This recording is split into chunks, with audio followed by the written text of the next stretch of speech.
Lexus have just created one of the best products I have ever seen in the motoring industry for customers. Coming up, I'm going to tell you what that is, along with the 3 best things about the Lexus LC500. This is the consumer review.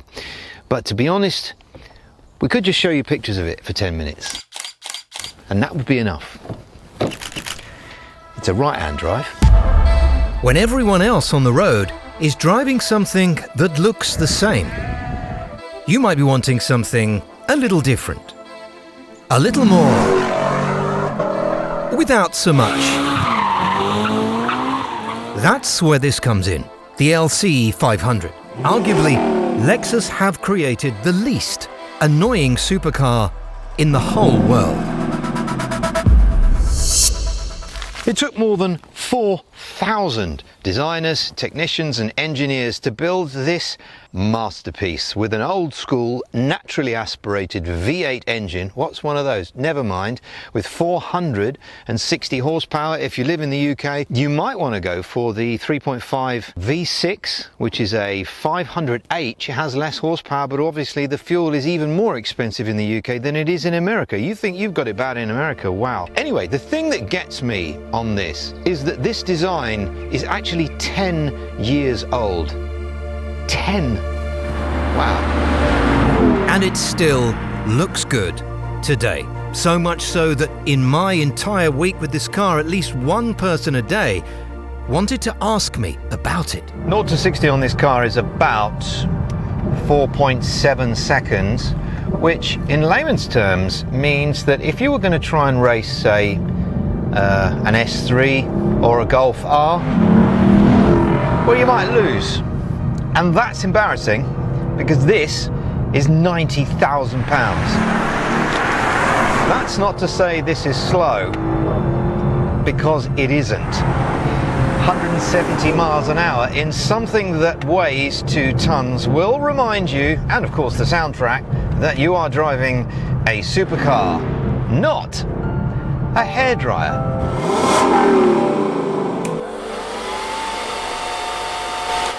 These are very much like fangs, you know, of a dangerous snake. 3 little eyes of the snake looking at you, and then that's replicated on the back as if to say, I did just overtake you. Anyway, let's have a look at the spec that you get with this. So 10-speaker sound system, Apple and Android, but the big news, of course, is the materials, the way it looks, the thing that's in there that makes it go, and the suspension system. But the big news is safety. On the screen now is a list of all the safety features that come standard with this car. Now you've got this twisty button here which puts you into Sport, Comfort or Sport Plus. I'll stay out of Sport Plus because this is expensive. Don't really want to lose it. Which is a little bit of breakaway there as well, which is great. Hello Pheasant, you were nearly lunch. The steering is pretty light.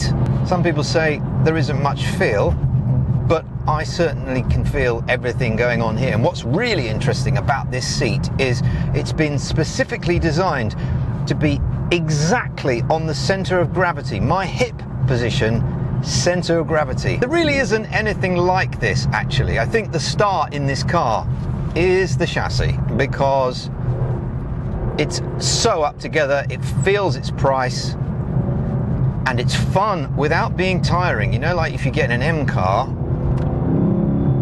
oh, that's just lovely sound. There's another Pheasant. You're asking for it. What's going on? Wants me to test the brakes. That's what it is. That's if you can make it go along. I was having trouble.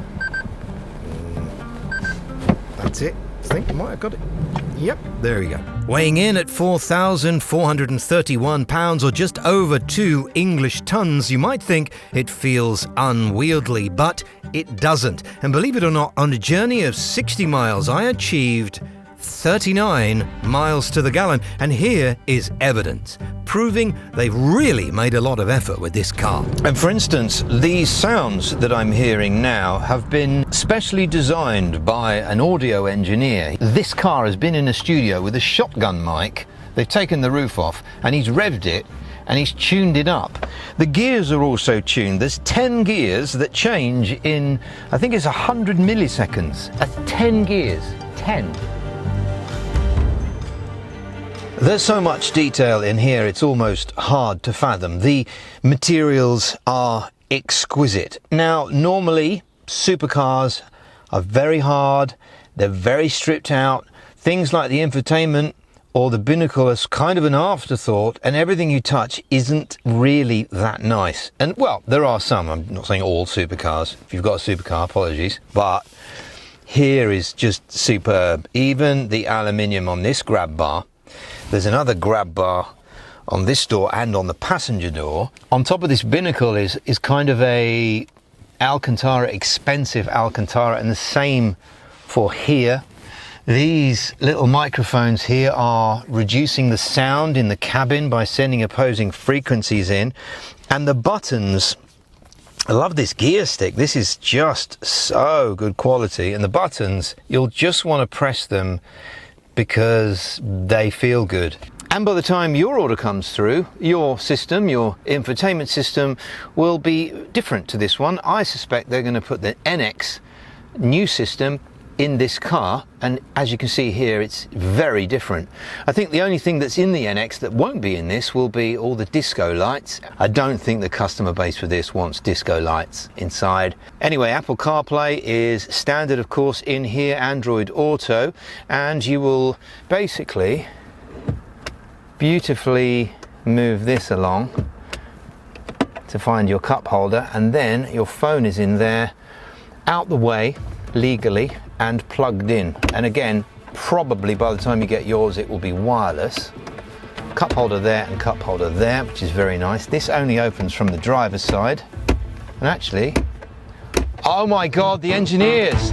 Yes, someone might have to fall on their sword for that, because the Japanese take quality very seriously. When they make a premium product and take it to market, they want a customer to know it's money well spent.